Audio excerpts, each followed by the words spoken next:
ایک بزرگ تھے، یہ نہر کنارے وضو کر رہے تھے تو کئی دنوں کے فاقے تھے۔ کیا دیکھا کہ پانی کی سطح پر بہتا ہوا ایک خوش نما سیب آیا تو اشتہاق غالب ہوئی، اس کو پکڑا اور کھا لیا۔ جب کھا چکے تو پھر خیال آیا یہ تو میرا تھا ہی نہیں، یہ تو مال لقطہ تھا، تو میں نے اس کو کھا لیا، اب اس کا مالک کیسے ملے؟ جس سمت سے پانی آ رہا تھا اس سمت سفر شروع کر دیا۔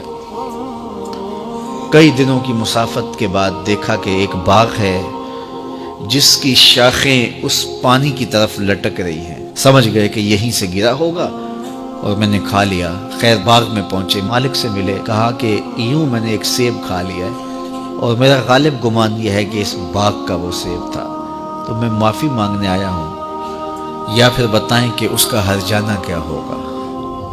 جب مالک باغ نے یہ بات سنی، وہ بھی صاحب نظر تھے، سمجھ گئے یہ تو کوئی در یگانہ ہے، یہ تو کوئی گوہر یکتا ہے، تو تیور بدل لیے۔ کہا ایسے تو نہیں معافی ملے گی۔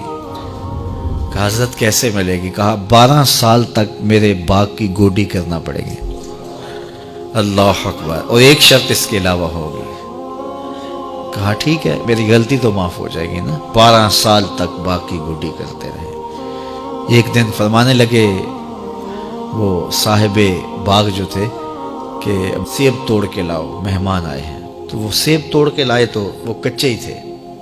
تو کہا تم 12 سال ہو گئے ہو سیبوں کے باغ میں رہتے ہوئے، تمہیں پتہ نہیں کہ کچے سیب اور پکے سیب کیسے ہوتے ہیں؟ کہا حضرت مجھ سے قسم لے لیجئے 12 سال میں ایک دفعہ بھی نظر اٹھا کے سیبوں کی جانب نہیں دیکھا۔ ایک سیب کھایا تھا، میں تو اس کی سزا بھگت رہا ہوں، میں تو گوڈی کرتا ہوں، اوپر کبھی نظر بھی میں نے نہیں اٹھائی۔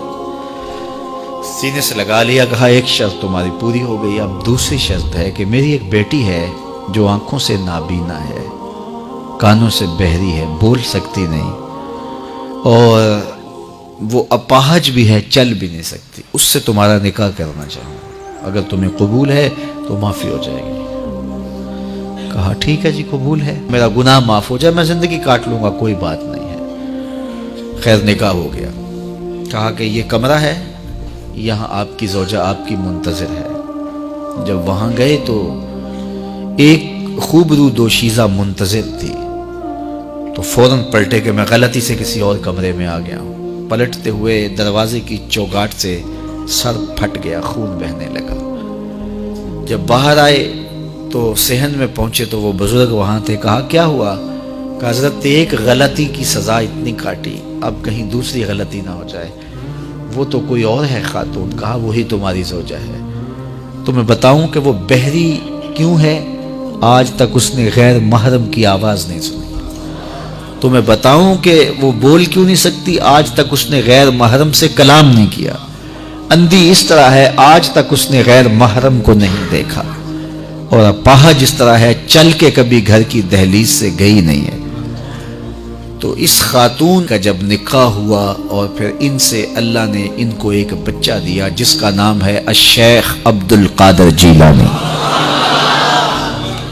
جب ماں باپ اس طرح کے ہوں تو بیٹے اس طرح کے ہی ہوتے ہیں۔ باپ کا لقمہ پاک اور ماں اپنی آبرو کی کیسی محافظہ، پھر در یگانہ اور گوہر یکتا جو پیدا ہوتا ہے وہ دین کی احیاء کرنے والا ہے، دین کی مردہ قدروں کو نئی زندگی دینے والا ہے۔ حضرت ملا علی قاری لکھتے ہیں کہ حضور غوث اعظم جب مجلس واعظ کرنے بیٹھتے تو 70 ہزار کا اجتماع آپ کے مجمع میں ہوتا، اور عمومی طور پہ اللہ کی رحمتوں کے حوالے سے بات کرتے، اور جس دن آپ اللہ کے قہر، غضب اور جلال کی بات کرتے کئی جنازے اٹھتے۔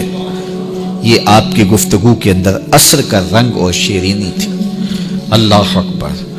تو باپ دیکھیے کہ رزق کے معاملے میں کتنا محتاط ہے، اور ماں دیکھیے اپنی عصمت کی کتنی حفاظت کرنے والی ہے۔ مائیں بچوں کی تربیت کرتی ہیں، ماؤں کے ذریعے سے پاکیزہ صفت بچے جنم لیتے ہیں، تو لہٰذا ماؤں کو اچھی تربیت کا حامل ہونا چاہیے تاکہ وہ آگے اچھی تربیت خود کر سکے۔